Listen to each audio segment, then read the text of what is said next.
গ্রাম ঠিক এমন একটি জায়গা যেখানে মানুষ কম কিন্তু ভালোবাসা বেশি, কোলাহল কম কিন্তু শান্তি বেশি, আর জীবনের সত্যিকারের সৌন্দর্যটা চোখের সামনে নিজে থেকেই ফুটে ওঠে। হ্যালো এভরিওয়ান, সবাই কেমন আছেন? আশা করি সবাই ভালো আছেন। অনেক দিন তো বাইরে বের হওয়া হচ্ছে না, তাই চিন্তা করলাম যে আজকে একটু আমার নাতিদেরকে নিয়ে একটু বের হই। তো আমার নাতনিরা এসেছে অনেক দিন হচ্ছে, আপনারা তো জানেন, কিন্তু ওদেরকে নিয়ে কোথাও ঘুরতে বের হতে পারছি না। কারণ সব সময় একঘেয়েমি, ওই যে খাওয়া দাওয়া করার পর একটু শোয়া থেকে উঠতে উঠতেই সন্ধ্যা হয়ে যায়। যেহেতু এখন শীতকাল, তাই একদম খুব তাড়াতাড়ি সন্ধ্যা হয়ে যায়।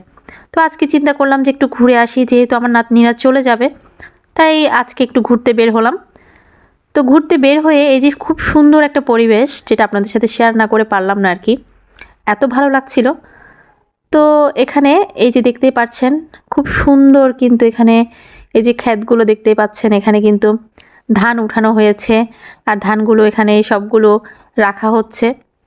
তো খুব সুন্দর একটা পরিবেশ, আমার তো খুবই ভালো লেগেছে। আপনাদের কাছে কেমন লাগছে আমি জানি না। তো আমরা চলে যাচ্ছি, আমরা আজকে মূলত যাচ্ছি, আমাদের এখানে একটা ছোটোখাটো বাচ্চাদের জন্য খেলার জন্য বানিয়েছে শিশু পার্ক, ওখানেই যাচ্ছি বাচ্চাদেরকে নিয়ে। তো প্রত্যেকবার আসলে আমরা কিন্তু ওখানে যাই, আপনারা তো জানেন, আপনাদের সাথে শেয়ার করি। যারা নতুন আছেন তারা হয়তো বা জানেন না, যারা পুরান আমার অনেক আগে থেকে আমার ভিডিও দেখছেন তারা কিন্তু জানেন যে সব সময় আমার নাতনিরা আসলে আমরা শিশু পার্কে আসি, একদম ছোটোখাটো। তো আমরা যখন আসলাম তো দেখতে পাচ্ছি এখানে প্রচুর মানুষ ছিল, আপনারাও দেখতে পাবেন। তো এখানে কিন্তু অনেক বাচ্চারা এসেছে খেলার জন্য। আসলে গ্রামের মধ্যে কোথায় বা যাবে, তো একটা এই যে বাচ্চাদের জন্য একটা ছোটোখাটো যে বানিয়েছে খেলার জন্য, এখানে আসলে বিকেল হলে সব বাচ্চারা আসে, কিছুক্ষণ খেলে আনন্দ করে। এই তো এখন যেহেতু বাচ্চাদের এক্সাম শেষ, তো এখন বাচ্চারা তো চাইবে একটু ঘোরাফেরা করতে। তো ঘোরার জন্য আসলে সব সময় তো আর বাইরে যাওয়া যায় না, তাই এই যে ছোটোখাটো এই পার্কেই চলে আসে সবাই, একসাথে একটু মজা করে, খেলাধুলা করে। আর এদিকে তো আমার নাতনিরা এত খুশি, কি আর বলবো। ওরা তো মানে কিছুক্ষণ দোলনাতে চড়ছে, কিছুক্ষণ আবার এই যে স্লিপারে চড়ছে, মানে ওদের আসলে আনন্দের শেষই নাই। তো এদিকে ওর মা ওকে কোলে নিয়ে, যেহেতু ও ছোট অনেক, মানে ছোটটা, তাই ওকে পাশে নিয়েই দোলনাতে চড়াচ্ছে।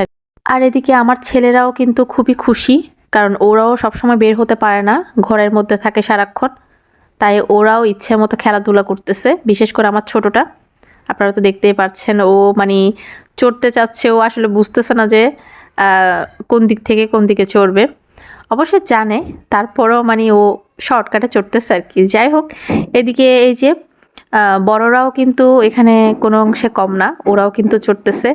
তো ফাইনালি আমরা অনেকক্ষণ ছিলাম, অনেকক্ষণ থাকার পর এই যে আমরা সবাই একসাথে চলে আসতেছি। আমার যাও গিয়েছিল আমাদের সাথে, ছোট যা।